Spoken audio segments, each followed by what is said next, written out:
Hi everyone, how are you doing? In today's video tutorial, I'll be showing you how to calculate or add correlation coefficients in Excel.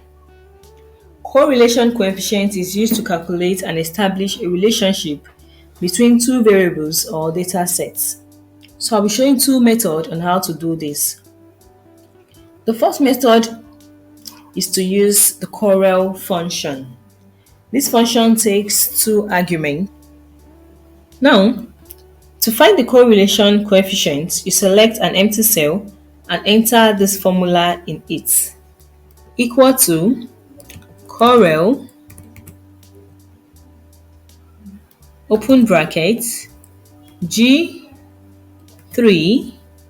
ratio G5, a comma, H3 ratio H5. Then you close the bracket and you press the enter key. Now you can see the result is here. The second method is to use the formula options. You select the formula tab. Now you click on more functions. You click on the drop down here. You select statistical and you click on correl. So here you add your first array, your array 1, which is the G3 ratio G5, G3 ratio G5. You add the second array, H3 ratio H5.